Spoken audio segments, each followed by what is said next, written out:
Et nous sommes de retour pour la dernière game de la soirée, mais pas de la semaine, puisque nous aurons en cours 2 jours de LFL. La dernière game entre BDS et LDLC. Et la question est de savoir, est-ce que LDLC peuvent aussi upset et renvoyer BDS au niveau de la Karmine Corp? Comme Easy Dream, du coup, l'idée c'est voilà, de savoir si ces équipes qui ont moins perfait sur ce Spring Split peuvent jouer les troubles faits sur la dernière semaine de LFL.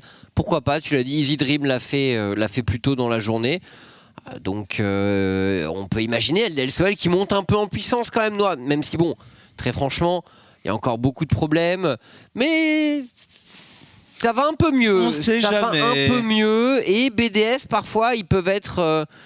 Enfin, après, le problème, c'est que chez BDS, le mid-jungle, quand même, ne fail quasiment jamais. C'est le problème, et peut-être que sur la mid lane on a eu un peu plus de difficultés du côté de Eika, donc c'est vrai que sous cet angle-là, on se dit que c'est compliqué, ça va être compliqué bien sûr pour LDLC, mais comme toujours, jouer sans pression, sans enjeu à ce niveau-là, et puis la compétition, contre une équipe qui en a peut-être un peu plus, même si je pense pas que les joueurs BDS soient les joueurs les plus stressés de la vie. Mais pourquoi pas? Alors on voit dans les bans donc LDLC, OL qui banne le Jace, référence bien sûr de BDS et de Chico, pas de Kalista pour Exaki, pas de Gangplank pour Dandan, pas de Skarner pour Manati. Du coup l'ouverture Kai'Sa, on ne peut plus classique pour BDS. Et réponse LDLC OL. Et un Azir pour Eika, un champion qui maîtrise extrêmement bien, quasiment de ses champions les plus emblématiques. Bon, pour l'instant, quelque chose d'assez commun pour LDLC qui ne révèle pas grand chose. Non, sans doute l'ADC qui va être pick pour terminer cette phase de draft de leur côté. Ou alors peut-être la jungle. Parce qu'il y a eu quand même 2 junglers ban. Ça va faire pas mal de junglers en moins sur la suite. Oh, le Gnar qui est validé. Ils peuvent sécuriser une Lilia LDLC et après attendre un peu pour la suite. Si on veut Lilia, c'est maintenant. Mais si on prend Lilia, on n'aura peut-être pas la décarry qu'on voulait. Olaf. Ok, on va prendre la jungle du coup. Ouais. Olaf, d'accord. Bon, priorité Olaf au-dessus de Lilia. Pourquoi pas, ça fait quand même une mixité sur les dégâts du mid-jungle. C'est jamais à jeter. Du coup, on va forcément focus la jungle contre Blurzor. Je pense qu'on se gardera le pic, dernier pic pour Dandan. Dandan qui est quand même très en forme. C'est vraiment le joueur toujours fiable de cette compo LDLC. Ouais, mais LDLC gagne souvent quand Dandan fait une mauvaise game. C'est un peu la malédiction. Tristana a un ban logique pour les BDS. C'est un des champions qui est parmi les plus agressifs au poste des carrés actuellement et qui combine très bien avec Rell. C'est full all-in, hein. Il n'y a pas de réflexion au-delà de ça. C'est tu jump in, t'as trop de dégâts et ça kill. Donc, je pense que c'est un très bon ban de leur côté. Est-ce qu'on banne la Nida pour les LDLCOL ou est-ce qu'on n'a pas peur de la Nida de Blurzor? Si, on a peur. Il faut toujours avoir peur de la Nida de Blurzor. Je pense que c'est raisonnable. Après, il lui reste quelques pics, hein. Il lui reste clairement la Lilia s'il a envie de la prendre. Et pour la décarry, Exa il a un bon Jhin, mais est-ce qu'on a envie de viser un Jhin?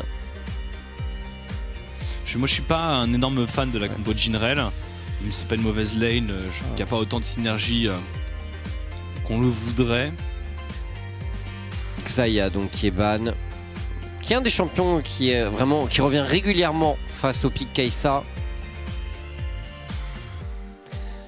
Bon, Exa est très bon sur Draven, mais on voit pas de Draven en ce moment, donc... Jinx, c'est plus dans l'air du temps. Oh, Vayne. Intéressant, Vayne contre Alistar, Kai'Sa. Elle est plutôt un bon match-up hein, sur la lane, surtout avec Rell. Ouais. Maintenant, il y a encore 2 pics à voir, donc on pourrait très bien, surtout Chico, hein, on pourrait avoir un bon gros victoire pour Chico qui embêterait un petit peu la Vayne. Un peu de zoning, un peu de match control. Oui, ça semblerait le plus... On peut toujours partir sur une Orianna aussi. Mais Orianna est peut-être plus facilement évitable pour Vayne en teamfight. À Shockwave, ça se flash. Tu peux utiliser ton Tumble aussi. Bon. Orianna ou Victor, mais il peut y avoir d'autres choix. Si on veut jouer très agressif, ça peut être Lucian aussi. Et oui, ça peut être Lucian. Après, est-ce que ça marche aussi bien que ça contre un Azir sur la lane? Et on reste sur le Victor, qui est tout de même des 2 champions de cœur de Chico. C'est Victor, c'est Jace. Il l'a beaucoup joué, ce Victor, et il nous fait souvent de très bons early games avec. Donc, bon, c'est clairement de ses pics références du Spring Split. Alors, pour Dan, il y a le Gangplank qui pourrait éventuellement s'équiper. Il est ban. Ah bah non, il est ban, pardon, c'est vrai. Il est ban. Le problème, en fait, c'est qu'avec ce Blind Gnar et le fait qu'il est ni GP ni Jace, ok, il part sur une Camille qui peut être un bon pick contre Gnar, mais c'est pas garanti non plus. Et il faut la tenir, la compo LDLC, c'est du scaling avec un peu plus de scaling et encore un peu plus de scaling. Alors la bonne nouvelle là-dedans, c'est qu'ils n'ont pas une mauvaise phase de lane par rapport au scaling de leur compo. Non, mais complètement. Azir, excellent champion en lane, on le sait, et qui en général domine Victor. Gnar contre Camille, avantage Gnar tout de même, mais c'est toujours pareil, sur un bon all-in, à la sortie d'un méga Gnar, la Camille qui attrape le mini Gnar, ça peut être violent. Et le bot, honnêtement, c'est peut-être pour LDLC, honnêtement, avec la rel. S'ils ne passent pas derrière, je pense qu'ils ont une très bonne compo. Mais par contre, s'ils commencent à prendre du retard, ils vont avoir un terrible manque de DPS. La Vayne ne pourra pas jouer, la Camille ne pourra pas split, le Azir ne fera pas de dégâts. Donc il faut faire très attention, surtout contre BDS. C'est tout de même une équipe qui est extrêmement explosive, qui peut mettre des grosses accélérations. On peut ne pas voir la lumière du jour. Maintenant, j'aime l'ambition de la composition. Non, mais ça va être intéressant, honnêtement, cette rencontre pour les LDLCOL. Eux qui, encore une fois, ont maintenant une place de trouble faite dans cette LFL. On veut essayer d'aller gêner les autres équipes, de se rassurer, de se mettre en place pour la suite de l'année, bien sûr, et d'améliorer ses performances, tout simplement. BDS, on le sait, ça joue le titre, ça joue la première place de la saison régulière. La K-Corp vient de trébucher aujourd'hui contre Easy Dream. L'opportunité est rêvée, tout simplement. On est rentré dans ce match BDS contre LDLCOL.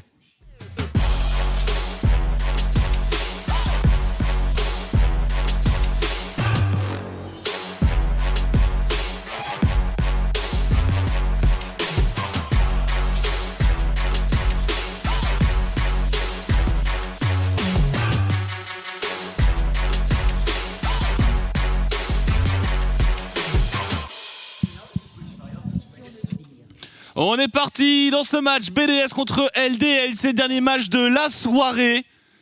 Et ma foi, eh bien j'attends de voir la compo LDLC en action. Et on est parti. Voilà. Bah écoute, j'ai hâte de voir. Est-ce que LDLCOL va réussir à... Tréton faisait le malin, excusez-moi, à côté, il fallait que j'aille le corriger, quoi. Il fallait que tu montres de quel côté était la virilité. Écoute, faut lui apprendre les bonnes manières tout de même. Il a pas un poil au menton encore, il fait des cadors. Quelle honte. Alors ce match up top, double grasp, très bien. Je me demande si d'habitude les Gnar ils jouent pas un peu plus fleet contre Camille. Mais bon, après la grasp c'est toujours très agréable. Alors, Eika, tu es censé dominer ce 1v en early game. Mais attention parce que Chico il en a joué beaucoup des Victor contre Azir. Et il est souvent ressorti par le haut-noix avec ce champion. C'est ça devrait tout de même être normalement un push pour Eika. Il a la comète en plus, donc quand bien même on a un incroyable Victor, ça devrait le faire. Avec en plus un Olaf qui peut remonter très vite dans sa partie. Blurzor qui va aller prendre un tout petit peu de vision. Bon trade là pour l'LDLCOL, c'est Jaylink qui a pris la plupart des dégâts pour les BDS. Et Blurzor, il va lui voler. Est-ce qu'il a le temps? Mais de son point de vue, le temps que Manati prenne la vision dans le buisson, ça peut le faire. Ça peut le faire, ça va jouer sur le smite. Mon dieu! Il a pas la vision dans le buisson, il a pas la vision dans le buisson. Il doit y aller! Et il va chercher! Ça flip la game! C'est pour Manati! Quel flip horrible! Heureusement, il n'y a pas de flash, c'est un gosse, il ne pourra pas chase! Blurzor, mais c'était tellement risqué! Là, franchement, il a vraiment pris Manati pour un gigantesque jambon.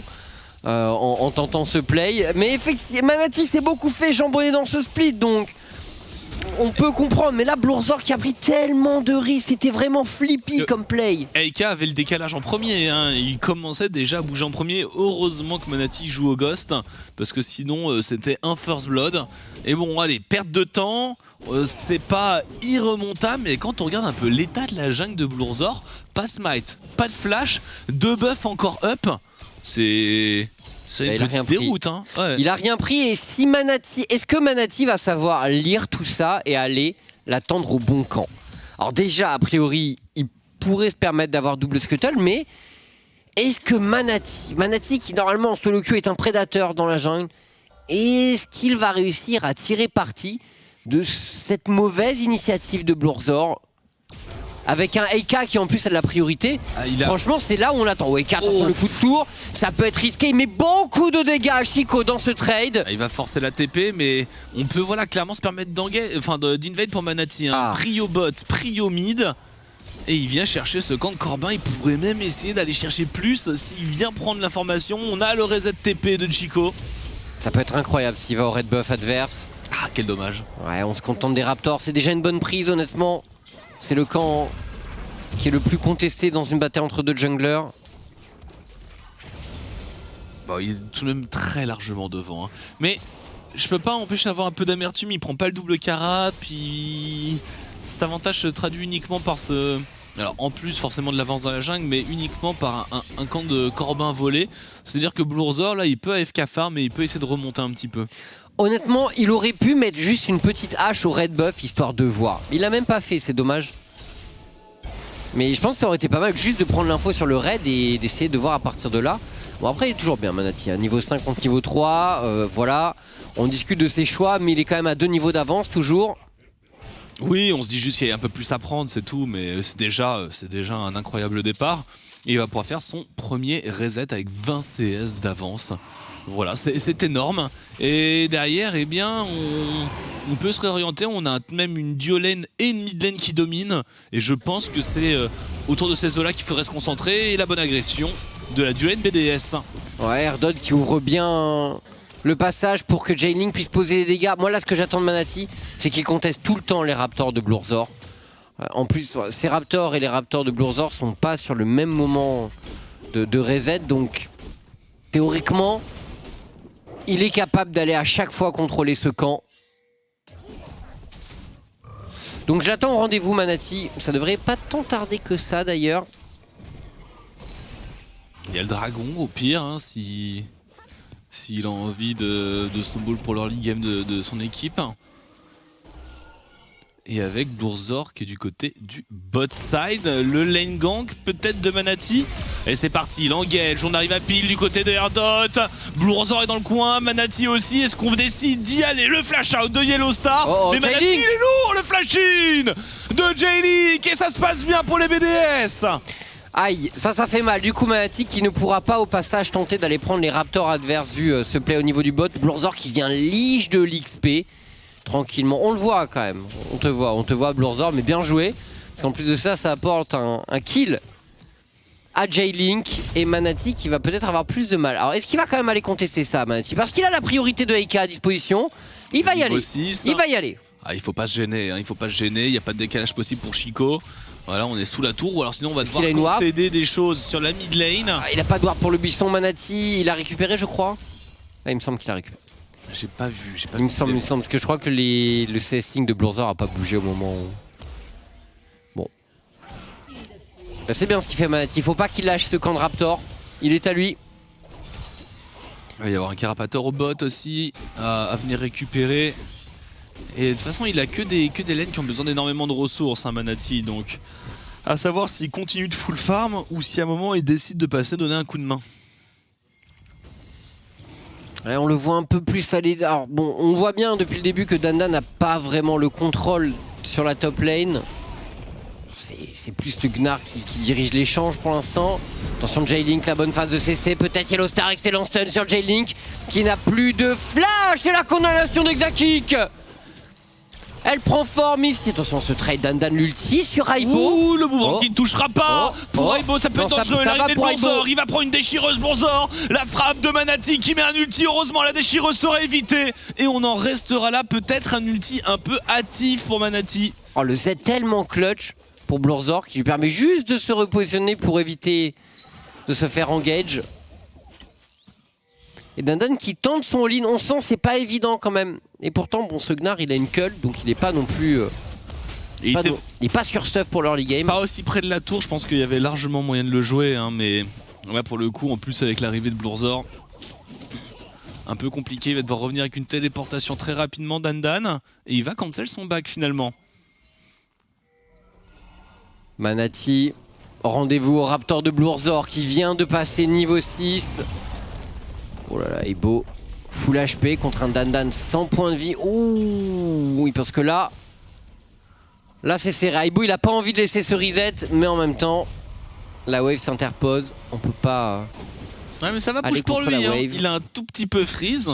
Il a juste un tout petit peu ralenti son arrivée. Normalement, voilà, il force sûr et certain l'ATP de Dandan. Lui, il garde la sienne, Aibo. Et donc, on a un TP advantage hein, pour BDS. C'est très bien joué de sa part. Ouais. Ce tout petit freeze qui fait la différence. Et Aibo qui complète ses tabis au passage, histoire d'un peu mieux résister aux all-in de Dandan.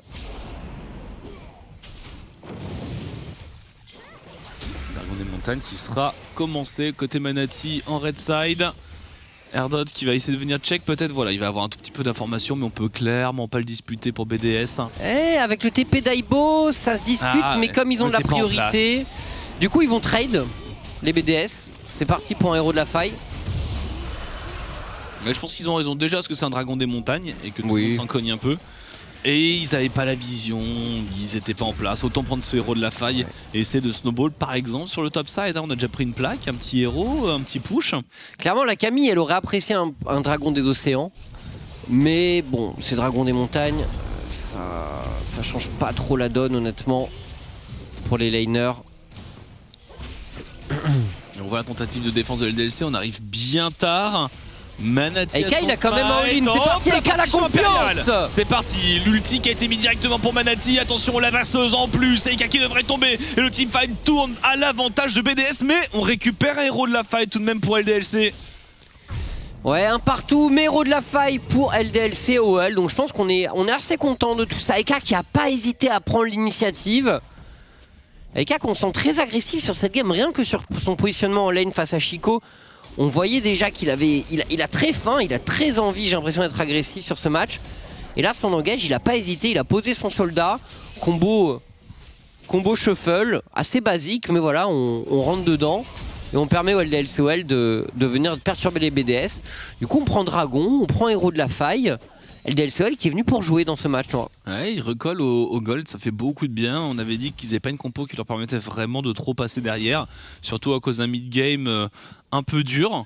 Et là, donc déjà en égalité au gold, mais en plus, effectivement, on a des plaques à venir récupérer. Alors après, ce héros de la faille, il est sur Dandan. C'est le problème.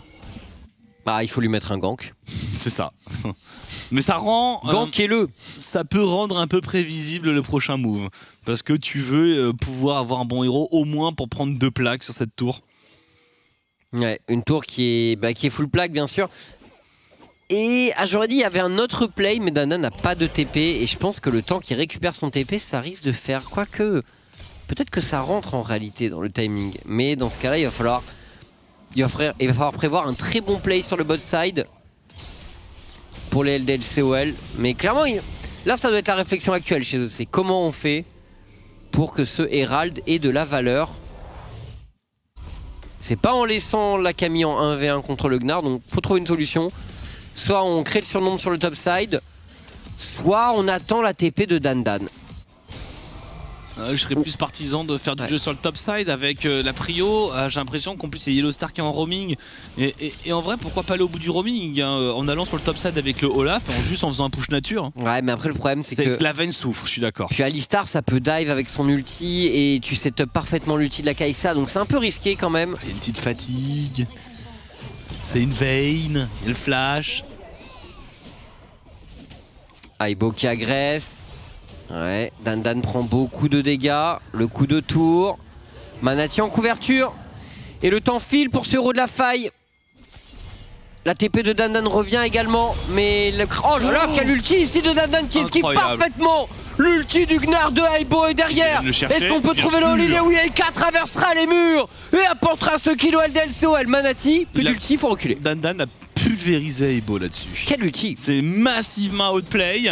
On a toujours le héros de la faille à venir sécuriser et on a toujours une TP pour Aibo. Hein. Donc même comme ça, sachant qu'on est push, c'est pas dit qu'on arrive à avoir un bon héros pour Dandan. Peut-être qu'il aurait fallu l'aider à repush la wave avant de bouger pour Manati.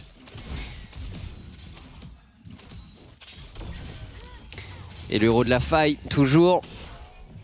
Eh bien, il commence à arriver au bout. La TP de Aibo qui laisse pas du tout Dandan s'installer pour construire une wave, pour aller chercher des plaques. Et là, c'est le reset de Dandan. Bon, bah du coup, on n'aura pas eu de plaque avec ce héros de la faille. On n'aura pas trouvé l'ouverture. Il va falloir se décider à un moment. En plus, là, on a le back de Manati. Non, c'est trop tard. 14 minutes. C'est trop tard. Ouais. Ils auront pas pu. Mais le problème c'est que pour la Camille, du coup il va le drop là, mais il n'y a pas vraiment le choix. Mais bon, ça servira pas à grand chose. Ah, ils auraient dû rester. Hein. Oh là. Ah, il prend le fight en plus. Bah en fait, juste ce héros il va se sacrifier. Hein. Bah voilà. Oh. Bon après, je pense pas qu'il en aurait fait grand chose, mais toujours bon. Ça à prendre. Toujours une charge à prendre effectivement. Au pire, tu le lâches sur ta mid lane depuis ta fontaine. Ça crée un peu de pression, ça oblige le jungler à être là, ça permet de faire quelque chose. Ouais. Bon, c'est pas gravissime, c'est tout de même dommage. Après, ça faisait partie d'un héros gentiment offert à BDS, à LDLC. Il a été, effectivement, l'idée de base pour les LDLCOL, c'était surtout de contester le RAL qui était entamé par les BDS. Et ils ont réussi leur mission à ce niveau. Le deuxième dragon, Manati est en place, Bloorzor qui tente son vol à la graine, on n'y croit pas vraiment. C'est le smite qui est assuré. Âme des océans à venir entre les deux équipes. Ils sont bien là, LDLC, hein. 15 minutes pas de mal. jeu, de Pas Gold, de Dragon, une très belle âme à venir et une composition qui scale vraiment bien. Et là maintenant dans le match-up, Camille avec le mythique va commencer à prendre l'ascendant. Non, ça sent très bon. Le double upset. Écoute, on va voir. Oh mon dieu, Aibo qui est totalement passé au travers de son ulti. Et maintenant Dandan qui a toute l'initiative et qui l'ouvre en deux. 4 kills à 2 en faveur d'LDLCOL. Dandan pour le solo kill. Et c'était annoncé, c'est le moment premier mythique où la Camille commence à faire très mal. Et surtout Dandan qui met des outplays sur les ultis Aibo. Le petit side step, c'était pas mal. Tandis que Manati prend l'initiative, Bloorzor va tomber. Ça commence à peiner pour les BDS. Manati sous ulti. R2T qui tente de faire la différence, mais on tape dans un mur. Solaf ne bouge pas sous ultimate. Pas de kill cependant pour Manati ici. Pas de kill en plus, j'entends. Mais quelle soirée, là où encore tous les BDS acclamaient les Easy Dream comme de gigantesques héros. Et bien c'est au tour de la Karmine Corp d'applaudir LDLC pour à distance, par match interposé, mettre en difficulté leurs rivaux. Oui, c'est beau. Mais oui, c'est beau, d'autant plus que ça va nous maintenir dans une situation où les deux équipes, eh bien, elles se jouent quand? Elles se jouent demain. Donc, si LDLCOL gagne contre BDS là, les deux équipes seront à égalité pour le match de demain. Donc forcément, il y a un petit truc. Bon, on souhaite pas au BDS de perdre. Non, mais il y a un petit truc pour le match de demain. On est pour le suspense. Bien sûr qu'on est pour le suspense. Alors bon.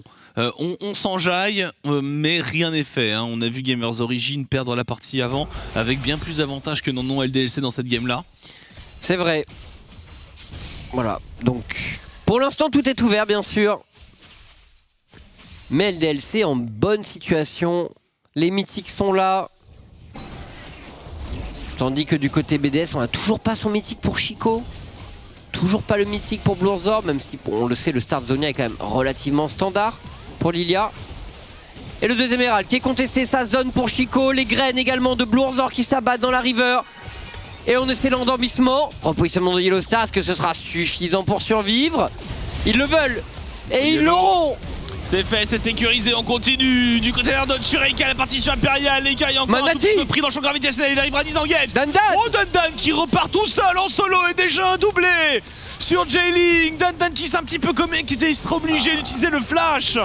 Ah, parce que là, il y avait un moment où on se dit quand même que la partie impériale sur plusieurs joueurs, la berceuse.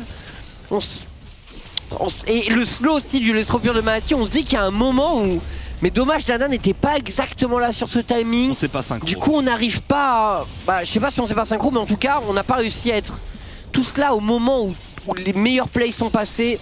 Du coup, on n'en profite pas pour LDLCOL. Et BDS, Noah, qui revient. 1000 gold derrière, même pas en fait. Ça gratte. Hein. Et ils sont pas en dehors du scaling. Hein. Certes, on a parlé effectivement du scaling. Azir, Vayne, Camille. De l'autre côté, il y a Victor, il y a Kai'Sa, donc c'est loin d'être mauvais.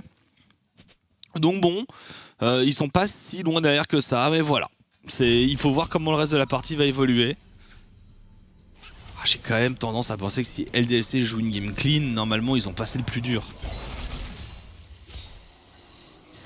Il y a beaucoup de choses dans leur composition. Ils peuvent parier sur le speed push de Dan. Ils peuvent parier sur des escarmouches avec peu de joueurs, avec Olaf, Camille, Vayne. Ils ont pas mal de possibilités à ce niveau.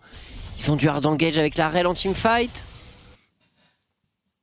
Bon, ils ont de la range avec le Azir. Il y a beaucoup de choses dans leur draft honnêtement.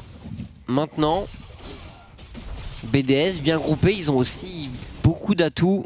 Des carries de late game qui font très mal. Ils ont également de l'engage. Il faudra voir ce que ça va donner pour le prochain dragon. 40 secondes si on peut prendre cette tour au mid en attendant. Moment clé. Impérial, Eika qui devrait peut-être retomber. La fatigue qui permettra de sauver Erdot. Non, c'est bon, mais ça va faire du 2 pour 1 puisque la berceuse sera touchée bien sûr par Blonzor. Et on continue sur le bot side Emo qui se fera engage l'ultimatum extech qui permettra à la tête de suivre. Bon, du coup, 2 morts chez LCOL et 2 chez les BDS également. 2 partout, la balle au centre. Et le dragon qui apparaît dans 15 secondes. Qu'est-ce qu'on va décider de faire? Les 2 junglers sont en place. Il va falloir contester ça. C'est un 3 contre 3 qui nous attend. Téléportation disponible pour Eika. Téléportation pour Aibo, Noah. Il va y avoir des TP, je vous le dis. Est-ce qu'ils peuvent vraiment le faire les BDS? Il va y avoir des TP. On a l'engage qui est là pour LDLC. Yellow Star qui va prendre position, Dan qui peut follow up assez rapidement, la téléportation côté Eika et Israël en premier objectif. Le liste arrivera un peu tard pour Erdot et il faut zoner maintenant, il faut zoner. La bataille de Smite remportée par Blonzor et maintenant il faut se déchaîner, le teamfight est engagé. Yellow Star au cœur de la mêlée qui va tomber. Dan en difficulté également, les BDS qui prennent absolument tout. Et la suite, c'est le Baron Nashor pour eux. 9 kills à 7, on ne s'arrête pas là, Wave, Baron Nashor et pas de Manati pour contester. Noah, je doute que Eika et Exa puissent faire quoi que ce soit. BDS reprend le contrôle du match. Faudrait un miracle, on a tunnel vision un peu sur ce dragon pour LDLC. Et du coup non seulement on perd la bataille du smite, mais on permet à Aibo avec sa TP de mettre un bon fight. Et derrière à BDS enchaîné avec un Baron Nashor. C'est la dégringolade pour LDLC, on y a cru, mais là en l'espace de 3 minutes la partie est complètement passée dans les mains de BDS. Oui, là c'est juste parti pour BDS. On revoit le teamfight. Là Yellow il se jette dedans, mais ils vont être 5 en face avec l'arrivée d'Erdot. Et il n'y a pas de Vayne, la Vayne n'est pas là, donc c'est un teamfight où on s'empale pour l'LDLCOL. Ouais, c'est dommage. Dommage, je pense qu'ils avaient très largement la possibilité de faire mieux. Et du coup, eh bien, on va devoir faire face maintenant à ce Baron Nashor. On va essayer de gagner du temps en side lane avec Dan qui est toujours relativement bien dans sa partie. Mais bon, BDS va récupérer beaucoup de ressources avec ça. Au moins la T1 top. Et maintenant, à voir si on arrive à venir chercher T2 top, T2 mid. Là, BDS, on va jouer sur 2 lanes. Chico qui a sur cette première tour top lane. Là il faut enchaîner pour les BDS. On est bien en place. Et Chico décide de rester. On va pousser une wave de plus. De toute façon au mid il y a ce disque solaire du Azir qui est extrêmement gênant. Donc BDS qui va investir à fond pour le top side. Attention, peut-être un Yellow Star qui pourrait les surprendre dans leur rotation vers la top lane.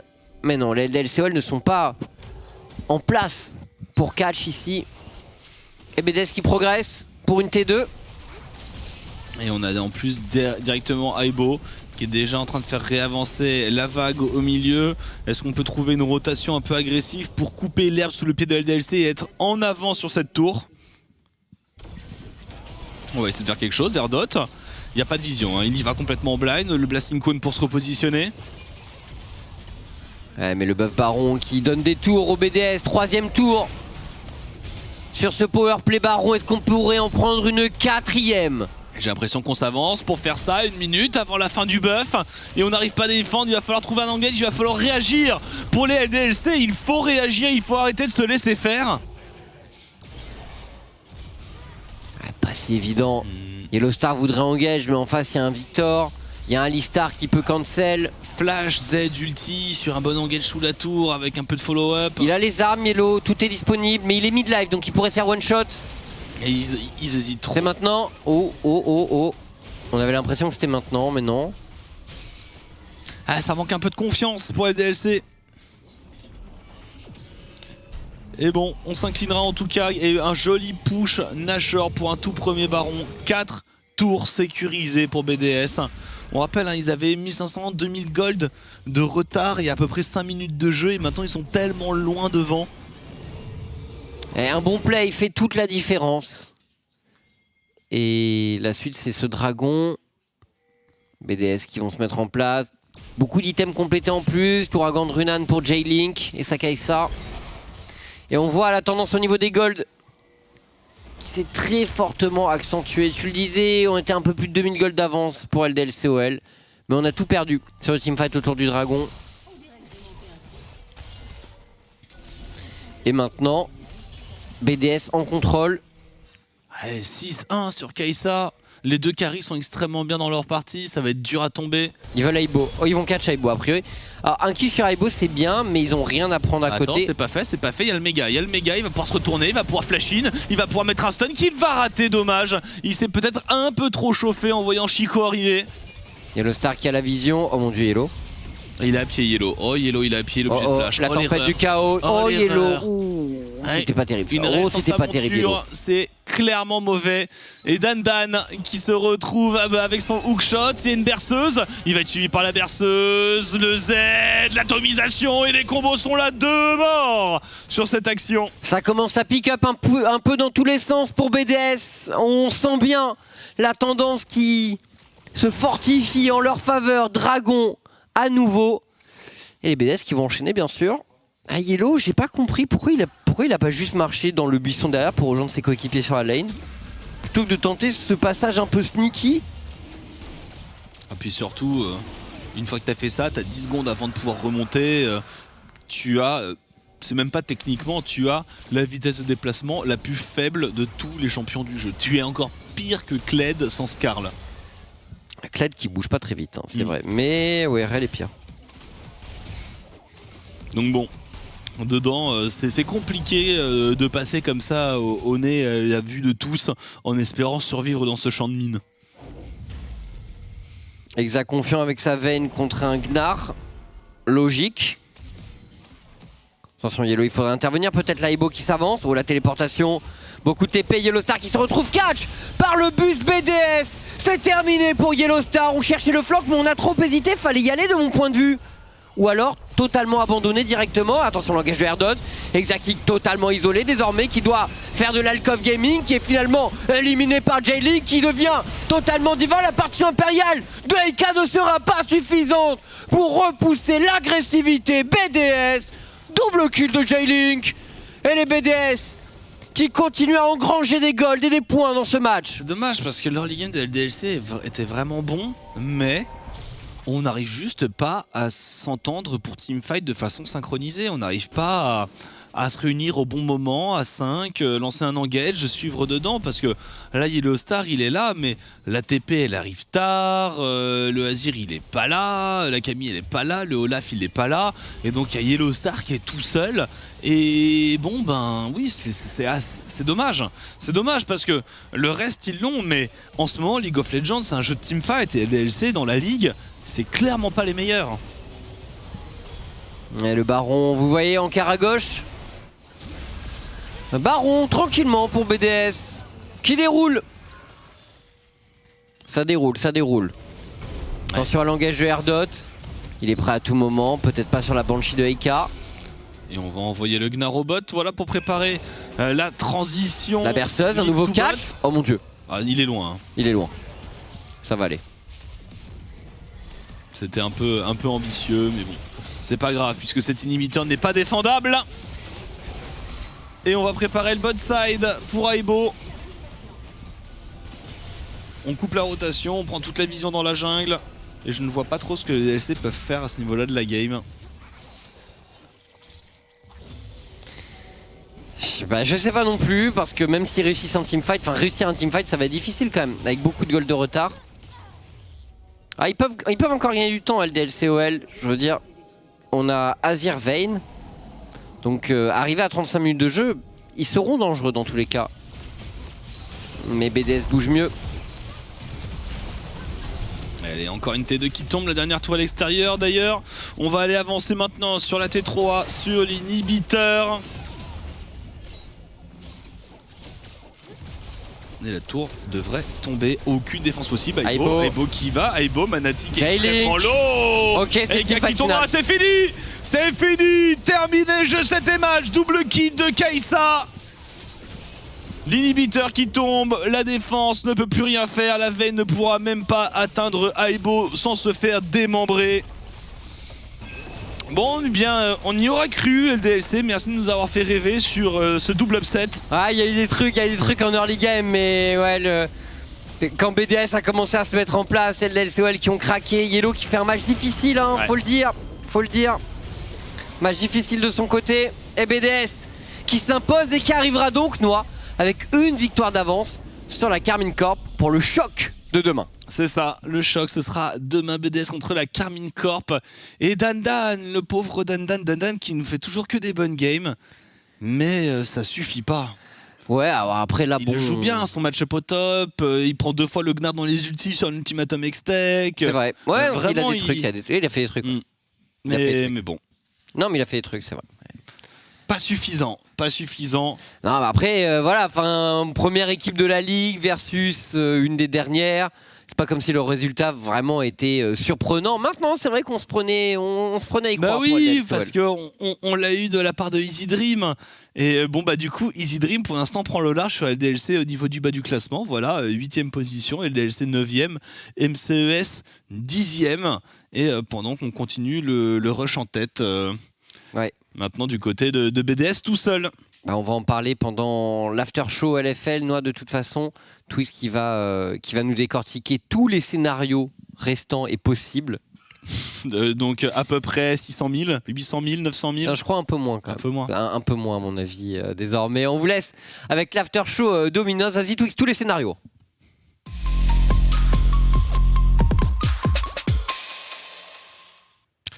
Je les ai pas les refs. Je ne les ai pas de retour, mesdames et messieurs, sur le plateau de la LFL pour cet after show. Après, eh bien, la première journée de cette 7e semaine. 8e semaine, merci beaucoup. Je n'ai pas les scénarios, très clairement pas, mais nous les aurons demain, bien entendu, ou alors tout à l'heure, puisque Carnage me dit qu'il vole à notre secours. Victoire donc des BDS et pas de deuxième upset pour conclure cette soirée, même si, messieurs, il est vrai que l'early game nous aura fait croire. De bons éléments en early game, effectivement. Dandan, toujours aussi solide, avec un pick qui scalait très bien. On avait une draft qui scalait super bien. Manati qui était très bien dans son match. Il a fait un super early, Manati. Qui n'a pas perdu son 1v1 smite, qui avait 30-40-16 d'avance contre Blurzor. Il y a eu de belles choses, mais malheureusement, il y a eu des petites erreurs qui ont coûté extrêmement cher. On pensera notamment à cet océan perdu. Into Baron Nashor pour BDS, et là la game était complètement throw malheureusement. Naturellement, messieurs, en plus de ça, ça avait commencé avec une tentative de cheese de la part de Blurzor et tout sur le raid. Et vraiment, Manati il a super bien snowball et c'était peut-être sa game, c'était parti pour. En tout cas, il a vraiment bien joué le coup, il avait beaucoup d'avance, comme le disait Marex. En mid lane, il y avait aussi un bon push du côté de gars qui était souvent sécurisé, mais ça a totalement craqué à partir de 14-15 minutes.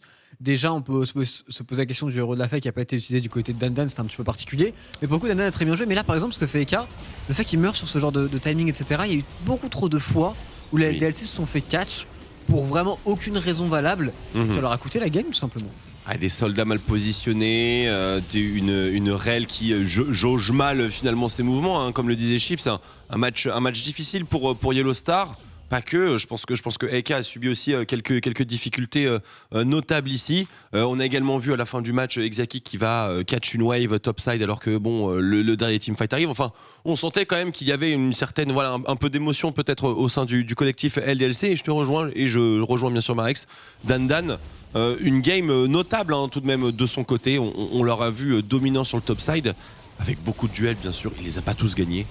Mais en soi, ça a joué de manière intensément sur ce top Du côté BDS, on a chopé les erreurs adverses, mais attention quand même, c'était pas leur meilleure performance du tout du split. Je pense pas qu'ils aient été particulièrement bons. Blurzor qui a même totalement disrespecté dans les games, qui aurait pu se faire punir beaucoup plus fort par la suite. Et c'est J-Link finalement qui est venu à la rescousse. Ouais, J-Link a très bien joué. Enfin, la botlane, même en globalité, je pense que Ardot et J-Link ont vraiment fait tous les deux un bon match.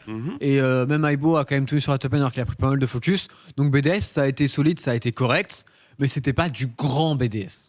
Et du grand BDS, il en faudra un quand même, non ? Il me semble, puisqu'il y a un match important qui arrive incessamment sous peu. Et oui, demain, ce sera la Carmine contre BDS. BDS qui avait remporté le match aller.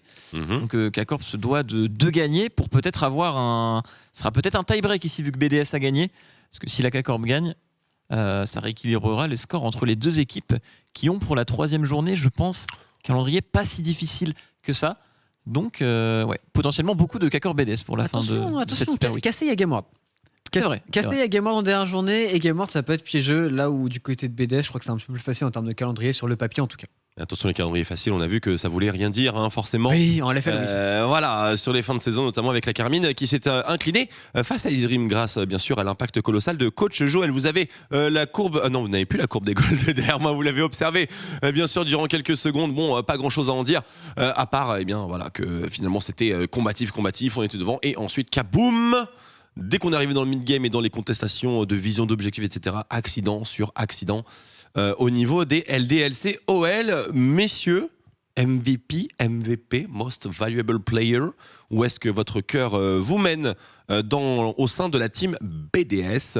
J'ai beaucoup aimé le bot side hein, quand même. Je pense qu'il en a eu très très peu dans ce split, et il a eu très peu de lumière sur lui. Alors J-Link et Erdot, c'est pareil pour les deux, mais je pense encore plus pour... Je pense que Erdot a vraiment fait une bonne game de Alistar, et il mériterait d'être récompensé d'avoir un MVP, de mon point de vue. D'accord, donc un point de vue qu'on va certainement prendre en considération, Marex.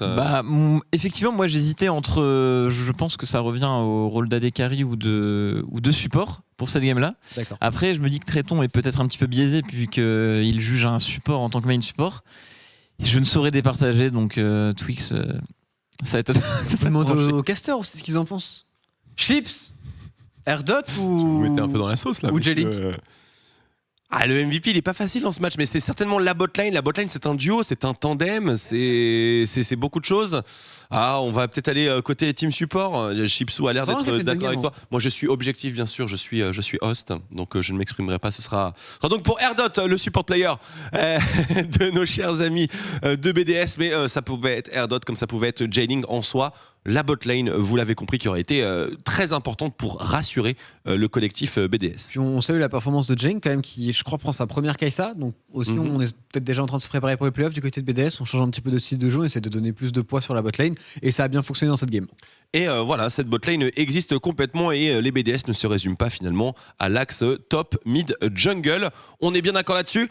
Messieurs, on va maintenant accueillir du BDS bien sûr pour terminer cette superbe soirée, et pas n'importe quel BDS puisqu'on a le coach Ginep qui est avec nous ce soir. Coach Ginep qui est furtif, coach Ginep qui est là, qui s'assied. C'est quelle entrée, bienvenue, merci d'être avec nous coach Ginep, comment allez-vous? Ça va bien, bonsoir à tous. Oh là là, superbe background, vraiment tous les setups que vous mettez en place, ça nous ravit. Conférence de presse. Il y a OTP avec un cœur. Il y a un OTP avec un cœur, absolument superbe wall. Il y a fuck Carnage. C'est merveilleux. Bon, maintenant que nous avons su apprécier le superbe background que vous avez mis en place, et on vous en remercie, vraiment la conférence de presse va pouvoir commencer. Belle victoire de votre côté, une victoire tout de même qui fut accrochée dans le début de partie. De votre point de vue, cher coach, avez-vous été inquiet durant ce match? Oui, un peu. Je pense qu'on pouvait avoir draft un peu meilleur. Mais en vrai, quand tu joues contre une équipe qui a rien à perdre, l'early game, ça peut aller un peu mal, comme c'était le cas cette game. Mais après, nous, je trouve qu'on a trop bien joué le macro et on a revenu avec quelques engages, avec l'Elia, Erdoté qui était trop bien. Et il y a beaucoup de games qu'il a déjà mérité le MVP. Et là, c'est bien qu'il a le MVP. J-Link, qui pouvait avoir le MVP aussi, mais ça va venir. Il est toujours en train de progresser, donc ça va. Bien entendu, et comme on le disait, J-Link ou Erdot, voilà, la botlane en tout cas que nous souhaitions particulièrement récompenser, malheureusement nous oblige à choisir une personne, c'est absolument honteux. Mais voilà, on fait avec. Et justement, pour rebondir là-dessus, est-ce qu'à l'approche, justement, déjà du retour du match contre la Karmine Corporation, et bien sûr à l'aube des playoffs, est-ce que le BDS que nous avions aujourd'hui, donc un petit peu plus l'idée par le bot side, par la bot lane dont on avait besoin dans ce match, est-ce que c'est une des prétentions de BDS que de pouvoir aussi investir grandement sur ce duo bot lane et pas seulement s'en remettre à Chico, à Blurzor, etc. Après, c'est vrai qu'on a bien beaucoup joué autour de top, mais aussi on avait l'occasion pour dans les games. C'est pas vraiment. C'est vrai que au bot on a un joueur, il y a J-Link qui, comme j'avais dit, est en train de progression. C'est son première année et je pense qu'il fait trop bien le taf et je sais bien que je peux compter sur lui si on a besoin. Et c'est juste en vrai, nous en termes d'entraînement et tout. On essaye de jouer des deux côtés, mais ça dépend aussi de la draft, ça dépend des sides et tout. Et c'est un peu comme ça qu'on décide de jouer autour de soft top, soft bot, soft mid, soft jungle. Et quand on a créé cette line-up, mon objectif, c'est que j'avais dit, c'est que d'avoir une équipe all-around qui peut jouer de tous les côtés. Et je pense que les joueurs là, ils montrent ça et je suis trop heureux pour ça. Effectivement, c'est exactement ce qu'on a pu apprécier. Traitons, je t'en prie. Tout simplement par rapport au match de demain, comment toi tu vois le match en particulier? Est-ce qu'il y a eu une préparation particulière cette semaine pour jouer contre la Karmine Corp demain? Il y a toujours des préparations pour jouer contre chaque équipe, bien sûr. C'est normal. On n'a pas fait vraiment un entraînement spécifique contre la K-Corp. On a plus fait pour les 3 matchs. Et pour nous, c'est vrai que la K-Corp, ils ont perdu aujourd'hui. Mais pour nous, la mentalité, le truc qui nous a poussé toute cette semaine-là d'entraînement, c'était on a notre futur sous notre main. Donc, faut pousser, faut gagner tous les matchs. Et si on gagne tous les matchs, peu importe le résultat des autres, on est premier. Donc, c'était ça la mentalité. Effectivement, de savants calculs. Et pour revenir sur ce match de la Karmine contre Easy Dream que la Karmine a donc perdu, l'avez-vous regardé? Et si oui, qu'en avez-vous pensé? Bien sûr, sans nous donner trop d'indices sur vos méthodes d'analyse. Pardon, j'ai pas compris la question, désolé. Puisque la Karmine Corp a perdu contre Easy Dream tout à l'heure et que vous y avez fait référence, est-ce que vous avez un avis sur ce match, les raisons qui pourraient expliquer, selon vous, ce résultat? Je pense que la K-Corp, ils avaient la game dans leurs mains. Mais en vrai, je dis que Silam, il a trop bien joué la game. Et en vrai, il a trop bien joué la game contre K-Corp et aussi contre nous. Je me rappelle de la première game contre Easy Dream, il a trop bien joué. Et je pense qu'ils ont juste trop bien joué les fights. La K-Corp a pas trop bien joué les fights et après qu'on y se retrouve avec la lame infernale Bien sûr. Et après c'est difficile pour le team fight et je trouve que c'était plutôt Easy Dream ils ont bien tenu la game et après ils ont joué. Silam il a trop bien joué les fights, je trouve. Donc je pense que c'est ça. Je pense que Easy Dream en vrai ils sont pas si mauvais une équipe. Et je trouve qu'ils ont des trucs qui sont bons et c'était je vais pas mentir, bien sûr on était content avec la victoire d'Easy Dream. Normal. Mais c'était beau de voir la game. Très bien, merci beaucoup pour ce retour. Traitons, je t'en prie. Durant ce split, on parle beaucoup de KC, on parle beaucoup de BDS. Vous êtes en haut du classement depuis un bon bout de temps. Il y a Misfit qui est en train de faire son retour. Qu'est-ce que vous en pensez du côté de BDS? Est-ce que c'est une équipe qui peut vous faire peur, pourquoi pas, pour aller vous chercher en play-off ou même plutôt dans la saison régulière? je pense que tout le monde savent que Misfits, ils ont un très bon line-up. On s'entraîne des fois contre eux et on sait comment ils jouent un peu. Et je trouve qu'ils sont bons, mais aussi je trouve que notre équipe, je pense qu'on est devant. On est devant parce que je trouve qu'on a plus de flexibilité. Très bien, bien sûr, un argument de taille, surtout par les temps qui courent et la méta actuelle. Coach Ginep, si bien sûr mes chers associés casteurs n'ont pas de questions supplémentaires, ça n'a pas l'air d'être le cas, on va pouvoir vous libérer pour vous laisser vous préparer à cette suite de dernière semaine de saison régulière, parce qu'il reste encore 2 gros matchs pour vous à jouer. Bien entendu, on vous laisse le mot de la fin, bien sûr, en vous remerciant à nouveau pour ce superbe background et le cœur, bien sûr, qui nous symbolise. Ah, ok. Je veux remercier tous les fans, tous les supporters de BDS. Et je veux aussi, bien sûr, encore une fois, dire merci à tout le staff BDS.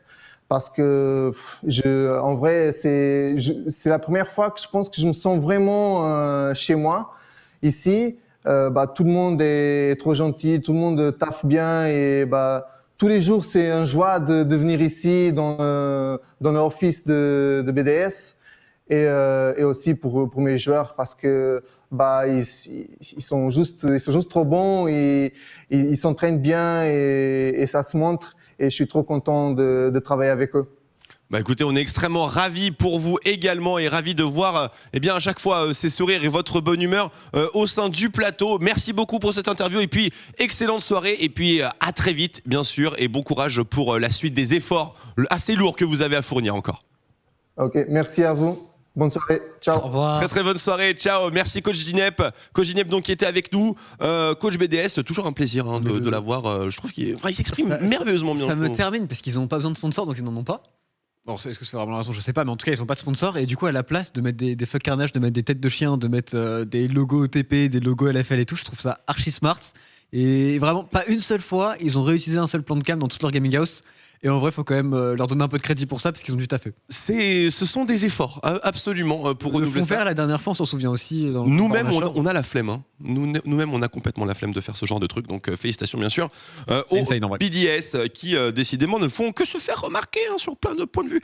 Messieurs, pour tout ce qui est discussion de play-off, j'ai eu la confirmation en oreillette. Nos équipes d'analystes redoublent d'efforts, bien sûr, pour vous proposer une analyse suffisamment poussée. Et nous vous la fournirons demain dès le pré-show, dont je vous rappellerai l'horaire dans quelques instants, juste après le classement, bien sûr, à jour en sortie de cette première journée de Super Week. Regardons-le, qu'est-ce qu'il donne? Il est beau. Il est beau tout simplement. BDS première position, ils ont remporté leur match aujourd'hui. C'était également le cas des Misfits, mais pas le cas de la Karmine Corp qui se retrouve donc ex-aequo avec les derniers cités à la seconde position. Gameward accroché juste derrière, Vitality, Solari. Il se passe des trucs entre ces deux équipes, messieurs. Il se passe des trucs. Ça peut être très... Solari a une seule victoire de Vita et Gamers Origin en vrai c'est pas totalement terminé si Vitality perd 2 matchs. Enfin bref, c'est compliqué pour Géo par contre, mais c'est vrai que le Solari Vitality va être encore très intéressant. Maintenant, le problème de Solari c'est qu'ils n'ont pas leur destin entre leurs mains et c'est quand même assez difficile, je pense, à vivre. Et bien entendu, le reste du classement, vous le connaissez. Inutile de vous le rappeler avec LDLCOL. Bien entendu, les Gamers Origin qui malheureusement ne pourront plus participer à cette course au play-off. Les Easy Dream et bien entendu LDLCOL et MCES. Et la triangulaire au-dessus, 6 victoires de KC il y a demain. Il y a vraiment de fortes chances pour qu'on se retrouve avec un Misfit, PDS et KC égalité, ce qui serait... déjà, on se couchera à 2h du matin, mais ce qui serait incroyable. Oui, absolument. Les choses sont très hype et les choses changent aussi, notamment au niveau des pronostics, puisqu'aujourd'hui, je crois que nous couronnons 2 nouveaux champions. Oui, c'est bien ça. Oh non, c'est une triangulaire. Là aussi, mon Dieu, quelle hype montante. Chipsou, moi-même, ainsi que Twitter, nous retrouvons main dans la main. Oh, let's go, mon bro Noah! Ah oui, tu Noah me est rejoins, mon bro! Marex n'est pas très loin non plus. Gardoum, Robala 63%. Mais voilà, les pourcentages sont élevés. Mais certains résultats ont étonné, notamment la défaite de la Carmine qui a frappé pas mal de personnes. Tout le monde. Ça se resserre, 66%, c'est du solide sur autant de matchs. Merci Bébou. GG à vous.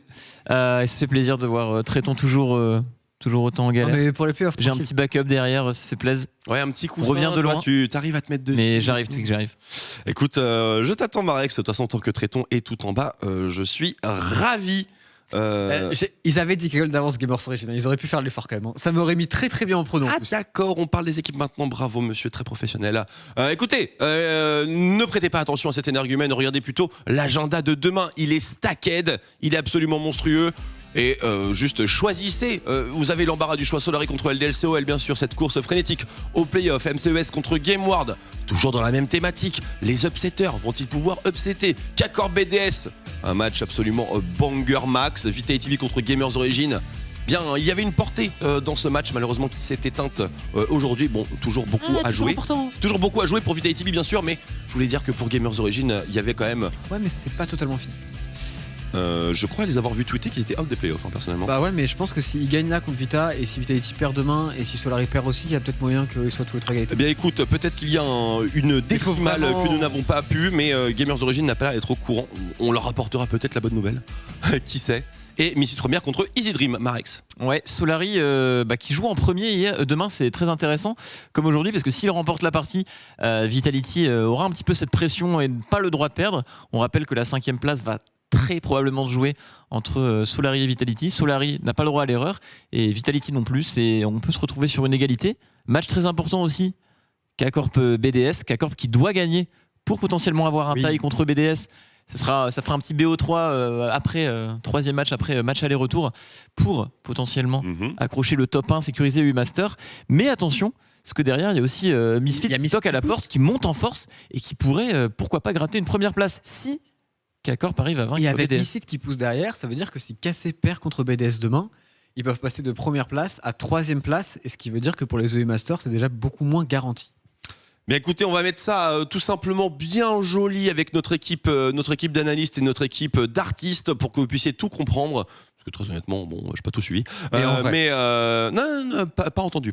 Non, mais c'est important. Oui, non, bien sûr que c'est important, mais mon cher ami, il faut des assets pour ça. Il faut expliquer aux spectateurs, aux spectatrices.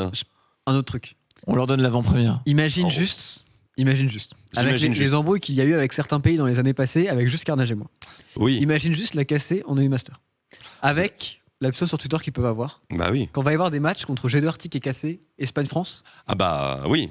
Bon, moi si la cassée peut être en EU Master, je suis quand même très content. Mais écoute, tout ça, ça ne dépend pas de nous. Je te ferai dire, Tréton, ça dépend simplement de nos chères équipes. Et pour suivre le dénouement de cette saison régulière de LFL 2021, on vous donne rendez-vous dès demain soir. Rendez-vous à quelle heure 17h30 pour le pré-show. Plus tôt quand même pour vous, j'espère. 17h30 bien sûr pour vous, mesdames et messieurs, pour le pré-show. 18h, début des matchs. Vous avez déjà l'agenda en tête. Il va être absolument fabuleux. On vous rappelle qu'il y a 3 journées de LFL cette semaine. La première ce soir, la deuxième demain, la troisième après-demain. Voilà, on ne sait plus où donner de la tête. 3 journées de LFC. Oh là là, qu'est-ce qui se passe? Au moins demain matin, il n'y a pas de LCK. Donc véritablement, rendez-vous 17h30 sur cette même antenne pour vivre la journée numéro 2 de l'ultime semaine de saison régulière en Ligue française de League of Legends. On vous souhaite une excellente soirée. Prenez soin de vous et à demain.